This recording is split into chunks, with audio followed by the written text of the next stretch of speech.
Welcome back. We have a heartwarming story to share with you tonight. Last month, 78-year-old Abraham was sick with COVID-19. Thankfully, first responders were able to reach him quickly. After a week on a ventilator, Abraham is now recovering. It was that close call that prompted his grandson's effort to give back. Matthew, Jonathan, and Benjamin all came up with the perfect way to support those working on the front lines. We chose the YMCA of Greater Kansas City because, again, they're taking care of children, of healthcare workers and essential workers, people that are on the front lines, and this was the least that we could do to offer our support for the community.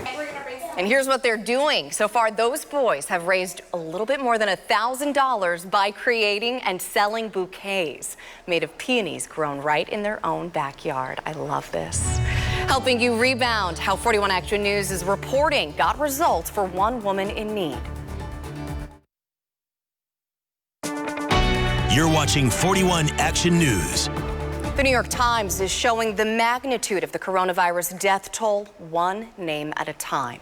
The paper published the names of 1,000 victims in its Sunday edition. This is a look at that front page. The headline reads, U.S. deaths near 100,000, an incalculable loss. Editors say they felt that fatigue and numbness are setting in, so they gathered information about 1,000 victims across the country. The paper pointed out the names represent only about 1% of the total number of lives lost. The subheadline reads, they were not simply names on a list. They were us. According to a CNBC Fed survey, top economists believe we won't see the unemployment rate decline until this December.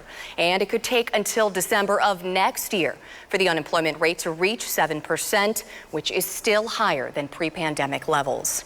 These losses are making it worse as Kansas Labor Department experiences delays issuing benefits to Kansans. But as 41 Action News reporter Dan Cohen is getting results, his story led to the governor's office stepping in to help one local woman. It's been a nightmare. It's been a complete nightmare. Audrey PIERT has been out of work since April 7th, and it's taking a toll on her health. I'm exercising any kind of calmness that I can because I have heart medications that I'm not on, and my medications are over $700. There's a lot of frustration, and it absolutely cannot be doing my body any good. She hasn't received any benefits, despite a trail of emails looking for answers. I just can't believe how this has played out. We also spoke to David, an Uber driver in Kansas who didn't want his face or last name used on camera.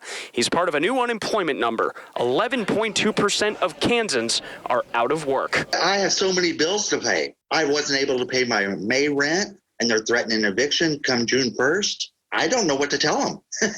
I just told him, I was like, you'll get money when I get money. As thousands of Kansans still wait for unemployment benefits to come through, we got a positive update from a woman who reached out to 41 Action News earlier this week. We interviewed Mindy Fisher on Wednesday, and then the governor's office called the Wichita resident after hours. We're going to expedite your claim and get it pushed through. It should be about 10 days and you should receive your benefits. I didn't really know if anything would come of an interview, but you know, the squeaky wheel gets the grease. But many more need help quickly. I would just hope that Kansas doesn't turn their back on people that need help during this. In Kansas, Dan Cohen, 41 Action News.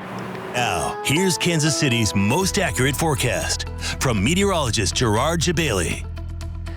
All right, many of us escaped the rain and thunderstorms for today, so we've had a semi-dry day, you know, depending on where you were, though. So we'll show you where thunderstorms hit earlier. First of all, a beautiful look here at our World War I memorial. Very happy to have this here in Kansas City. And it is gorgeous. I've always really just loved looking at this every time I go by it.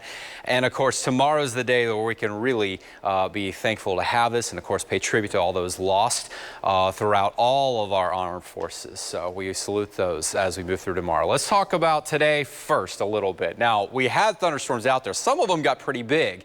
We had a couple of our chasers deployed out there. One of them was Steve Poley, and he tracked a storm that began down near Platte City near the airport, and it tracked all the way up to the border. And you can see it was a pretty strong looking storm. There's rain and hail right in here. That's the thunderstorm base. And well, this was around when it was nearing I-35 near mile marker 68. So it was pretty far away from Platte City at that point. But look at what fell down near Platte City. nearly golf ball size hail. At least that's what he reported. It looks pretty darn close to that compared to a quarter. So it was sizable. That's enough to cause damage, definitely crack a windshield or two. Now, it also caused wind damage. Here, one building, it says this was an outbuilding. It doesn't look like it was freshly built, may have had some age on it, but it completely blew at least one wall off, and you can see debris scattered out there in the field. That's, again, east of Platte City where that hail was formed. So it was stronger at one point. We had stronger thunderstorms that began just north of Kansas City, and they raced northward. Now, it's cleared out. The atmosphere stabilized a little bit. Now, we were seeing a little bit of activity still popping up out to the east and still plenty of storms out to the west. Around the metro, there have been a few ones that just kind of pop up and then they're gone just like that. So they're short-lived, quick downpours. So some of us could get a heavy downpour and just in the next 15 minutes, it's already gone. But more rain expected as we head into tomorrow. All right, let's show you the wider view. A lot of thunder.